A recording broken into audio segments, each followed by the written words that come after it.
کا تذکرہ۔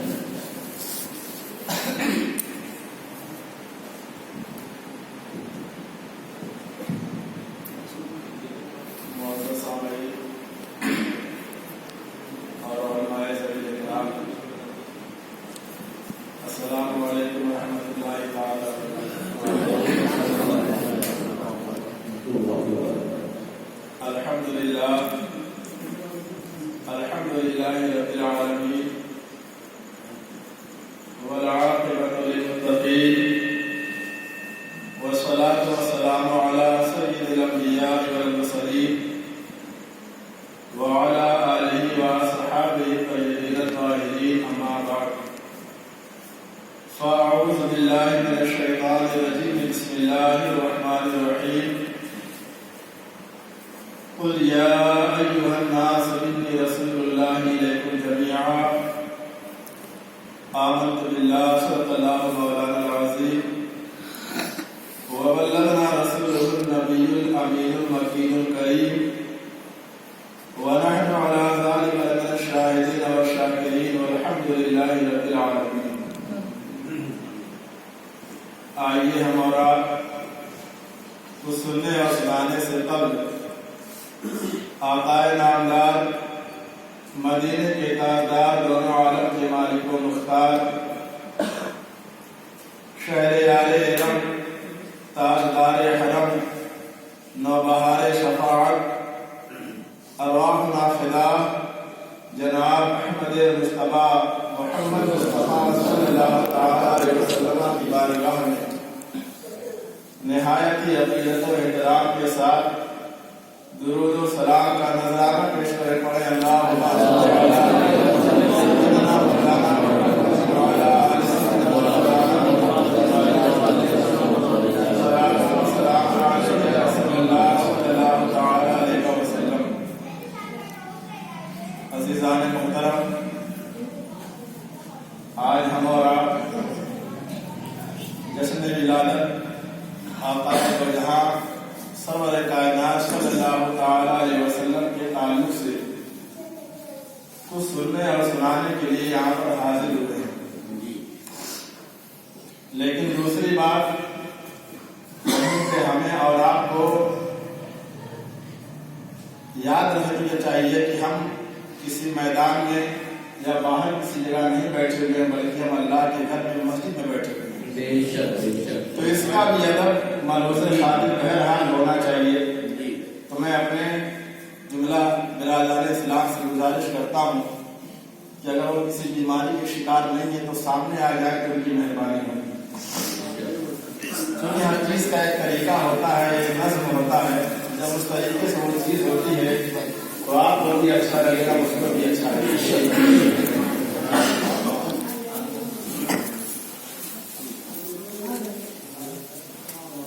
میں نے اس آیت کریمہ کی تلاوت کا شرف حاصل کیا ہے۔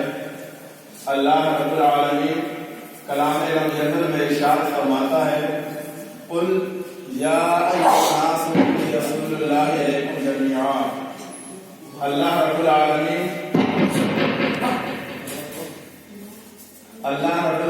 اپنے محبوب سے ارشاد فرماتا ہے کہ اے محبوب، تم فرما دو، تم اعلان کر دو، اپنی قوم کو باخبر کر دو۔ کس چیز سے باخبر کر دو؟ یا ایھا الناس، اے لوگو، انی رسول اللہ الیکم جمیعا، کہ میں اللہ کا رسول ہوں، تم سب کی جانب رسول بنا کر کے اللہ نے مجھے جلوہ کر سکتا ہے۔ یہ قرآن پاک کی آیت مقدسہ ہے جسے رسول اللہ صلی اللہ تعالی علیہ وسلم کی رسالت عامہ کے بارے میں ہمیں خبر ملتی ہے، اطلاع ملتی ہے، جانکاری ملتی ہے۔ آج ہم اور آپ آقا علیہ الصلوۃ والسلام کے تعلق سے سننے اور سنانے کے لیے اکٹھا ہوئے ہیں۔ بہرحال ہمارے آقا علیہ الصلوۃ والسلام، ان کا ذکر جہاں بھی ہو تو وہاں پر ہی بہت ادب ضروری ہے، اور خاص آپ مسجد میں ہو تو وہاں پہ آپ دونوں چیزوں کا خیال رکھیں۔ آپ لوگ سب سے پہلے نیت کر لیجئے نویت سنت الاعتکاف۔ یہ اعتکاف کی نیت ہے، مسجد دیر بیٹھنے کی. یہ نیت آپ جب بھی مسجد میں آئیں تو یہ نیت کر لیں, اور جتنی دیر تک آپ رہیں گے تو اعتکاف کی نیت کا ثواب آپ کو الگ سے ملتا ہے. آپ کوئی ذکر پڑھے یا نہ کریں, کوئی درود اور آج وظائف پڑھے یا نہ پڑھے, لیکن جیسے ہی مسجد میں آپ انٹری کریں, داخلہ لیں, آپ کو کچھ دیر بیٹھنا ہی ہے تو آپ نوایت سنت الاعتکاف پڑھ کر کے نیت کر کے بیٹھیں. آپ چاہے بالکل خاموشی کے ساتھ 5 منٹ بیٹھیں تو اللہ رب العالمین نیت کرنے کا ثواب آپ کو عطا فرمائے. اعلیٰ حضرت امام اہل سنت اشراف امام احمد رضا خان فاضل بریلوی رحمۃ اللہ تعالی علیہ ارشاد فرماتے ہیں اپنے آقا کی شان میں, بڑا ہی معروف و مشہور نعتیہ دیوان ہے, سب سے اولا و اعلیٰ ہمارا نبی, سب سے اعلیٰ و اولا ہمارا نبی, سب سے بالا و اعلیٰ ہمارا نبی, اپنے مولا کا پیارا ہمارا نبی, دونوں عالم کا اللہ ہمارا نبی.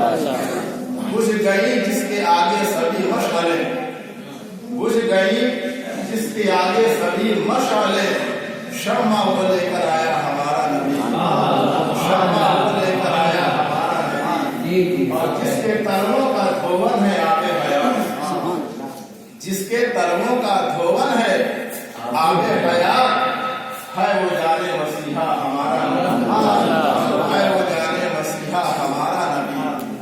کون دیتا ہے دینے کو منہ چاہیے, کون دیتا ہے دینے کو منہ چاہیے, دینے والا ہے سچا ہمارا, دینے والا ہے سچا ہمارا نبی.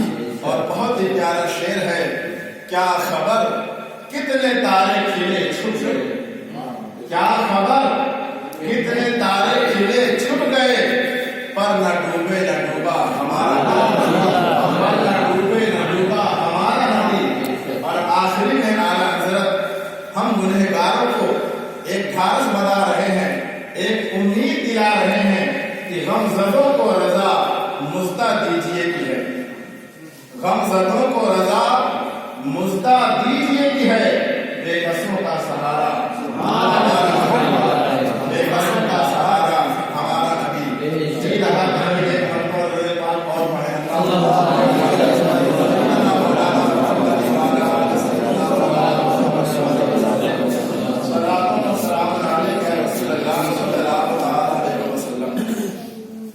عزیزان محترم. ہم جس رسول کی محفل سجانے کے لیے بیٹھے ہیں, اس رسول کی عظمت کے بارے میں ناچیز کیا بیان کر سکتا ہوں. جب سے میرے رسول دنیا میں تشریف لائے اس سے بہت پہلے ان کی آمد کا چرچا شروع ہو چکا ہے. تو جب بہت پہلے چرچا شروع ہو چکا ہے اور وہ عزت والا رسول آ کر کے ظاہری وفات پا بھی چکا ہے اور ابھی تک ان کا چرچا ہو رہا ہے اور صبح قیامت تک ہوتا رہے گا. نہ کوئی عالم بیان کر سکا, نہ کوئی علامہ بیان کر سکا. پوری دنیا میں رسول کی تاریخ بیان کی جاتی ہے, خواہ وہ نظم کی صورت میں ہو, خواہ وہ نثر کی صورت میں ہو, خواہ وہ قرآن کی صورت میں ہو, مگر وار میرے مصطفیٰ تیری عظمتوں کو سلام کہ اللہ نے آپ کو ایسا بنا کر کے جلوہ گر فرمایا ہے کہ سب کی زبان گم ہو جاتی ہے, سب کی زبان ناقص اور ادھوری رہ جاتی ہے, ہمارا بیان ناقص و نامکمل رہ جاتا ہے, مگر میرے مصطفیٰ کی شان کا محقق بیان نہیں. آپ کب سے سن رہے ہیں, نہ جانے کتنا بیان آپ نے سنا ہوگا, نہ جانے کتنے علماء کرام نے رسول اللہ کی شان بیان کی ہوگی, مگر کبھی کسی عالم کے زبان سے آپ نے یہ نہیں کہا کہ بس ختم ہو, بس اس سے زیادہ نہیں ہے, بس یہیں پر اختتام ہے. کبھی کسی عالم سے آپ نے نہیں سنا ہوگا. اس کی وجہ ہے میرے دوست, اس کی وجہ ہے اللہ رب العالمین کلام مقدس میں خود ارشاد فرماتا ہے وَرَفَعْنَا لَكَ ذِكْرَكَ, اے محبوب ہم نے آپ کے لیے آپ کے ذکر کو بلند کر دیا. اعلیٰ حضرت فرماتے ہیں کہ کس کے چاہے سے گھٹا ہے نہ گھٹے, کسی کے چاہے سے نہ تو گھٹا ہے نہ گھٹے جب بڑھائے تجھے اللہ تعالیٰ۔ تو جب اللہ رب العالمین آپ کو عزت عطا فرما رہا ہے تو دنیا والے کتنی بھی کوشش کر لیں کبھی اللہ کے رسول کی شان گھٹا نہیں سکتے۔ دوسری بات میں آپ کے سامنے یہ عرض کرنا چاہتا ہوں کہ جس رسول محتشم صلی اللہ تعالی علیہ وسلم کے ذکر میں ہم لوگ بیٹھے ہیں اس کی عظمت کا اندازہ اس وقت لگے گا جب آپ اس دور پر نگاہ رکھیں کہ میرے آقا کب تشریف لے کر کے آئے ہیں۔ مثال کے طور پر انسان کی اہمیت کا اندازہ اس وقت لگتا ہے جب بہت حالات خراب ہو اور وہ حالات کا مقابلہ کر لے، امت کو نئی راہ دکھا دے، کامیاب کر دے، تو آدمی کہتا ہے کہ بہت پاورفل آدمی ہے، بہت کامیاب آدمی ہے، اگر یہ نہ ہوتا تو ہم نہ جانے کہاں ہوتے۔ تو رسول کی عظمت کو سمجھنے کے لیے پہلے ہمیں رسول کے دور کو سمجھنا ہوگا کہ اللہ نے اپنے حبیب کو کس دور میں جلوہ گر فرمایا اور میرے آقا نے کن کن مشکلوں کا مقابلہ کیا، کن کن چیلنجوں کا جواب دیا، تب جا کر کے آپ کو رسول کا اندازہ بخوبی ہو جائے گا۔ آپ تاریخ اٹھا کر کے دیکھیں، آقا علیہ الصلوۃ والسلام کے آنے سے پہلے پوری دنیا کا کم و بیش حال ایسا تھا کہ چاروں طرف ظلم کا بازار گرم تھا، چوری، زنا، شراب، جوا، ہر چیز کا بازار گرم تھا۔ تاریخ میں تو یہاں تک آتا ہے کہ ایک عورت سے نہ جانے کتنے کتنے مرد زنا کر کے چھوڑ دیتے تھے، اور وہ عورت جب بچہ پیدا ہو جاتا تھا تو ان تمام مردوں کو بلا کر کے اکٹھا بٹھاتی تھی اور بچے کی شکل و صورت کے اعتبار سے یا کسی اور بنیاد پر مشابہت کے اعتبار سے عورت جس مرد کو اس کا باپ ٹھہرا دیتی تھی، لوگ اس بچے کا باپ اس کو تسلیم کر لیتے تھے۔ کتنا گھناؤنا کام ہے، کتنا نیچ کام ہے یہ، لیکن اس وقت کے لوگ اس کو فخر سمجھتے تھے، بہادری کا نام دیتے تھے۔ شراب اس قدر لوگ پیتے تھے کہ لقمے لقمے پر شراب، بات بات پہ شراب، ان کے گھروں میں شراب بالٹیوں میں رکھے جاتے تھے، سراہیوں میں رکھے جاتے تھے، اس قدر شراب عام تھی۔ دوسری وبا یہ بھی عام تھی کہ اگر کوئی بچی جنم لے لیتی تھی تو اس کا باپ خود جو پیدا کرنے والا ہے وہ لے جا کر کے میدان میں گڑھا کھود کر اس کا گلا دبا کر اس کو زندہ درگور کر دیتا۔ بات سمجھ آ رہی ہے؟ جس نے خود پیدا کیا ہے اس کا خون شامل ہے اس کی رگوں میں، وہ باپ اپنے انہی ہاتھوں سے لے جا کر اپنی سگی بچی کا گلا گھوٹ کر کے اس گڑھے میں زندہ درگور کر دیتا تھا، اور اگر ایسا نہیں کرتا تھا تو معاشرہ اس مرد کو مجبور کر دیا کہ تم ایسا کرو، تو چاہتے ہوئے یا نہ چاہتے ہوئے توانہ کرہن اس کو یہ کام کرنا پڑتا۔ اب آپ جائزہ لیں، سننے میں بات بہت آسان سی معلوم ہوتی ہے، لیکن آپ خود اندازہ کریں جو صاحب اولاد ہوتے ہیں، اگر ان کا بچہ یا ان کی بچی ذرا سی لڑکھڑاہٹ سے گر جائے، ذرا سی اس کو ٹھیس پہنچ جائے، یا پڑوسی کا بچہ آپ کے بچے کو مار دے، تو آپ یہ نہیں پوچھتے ہیں کہ غلطی میرے بچے کی ہے یا اس کے بچے کی ہے، لیکن آپ کی ملا ہوتے ہیں، آپ کی محبت جاگ جاتی ہے، آپ فوراً اپنے بچے کا سہارا لیتے ہیں، اس کے سپورٹر بن جاتے ہیں، اس کے ہیلپر بن جاتے ہیں۔ آپ کو یہ پوچھنا چاہیے کہ غلطی کس کی ہے، مگر چونکہ وہ بیٹا ہے آپ کا، آپ کی محبت غالب ہے، تو آپ یہ سب چیزیں نہ پوچھ کر کے اپنے بچے کی سائڈ لے لیتے ہیں، اس کے سپورٹر بن جاتے ہیں۔ تو جب یہ معاشرے کا حال ہے اس وقت کا اندازہ آپ لگائیں جب بچیوں کو گاڑ دیا جاتا تھا، مائیں روتی رہتی تھی، سسکتی رہتی تھی، تڑپتی رہتی تھی، لیکن معاشرہ ایسا بن چکا تھا کہ اس کو مجبوراً یہ کام کرنا پڑتا تھا۔ اب ایسے وقت میں ضرورت تھی ایک مسیحا کی، ایسے وقت میں ضرورت تھی ایک محسن انسانیت کی، ایسے وقت میں ضرورت تھی ایک پیغمبر اعظم۔ اللہ رب العالمین نے ان تمام برائیوں کے خاتمے کے لیے اپنے محبوب مکرم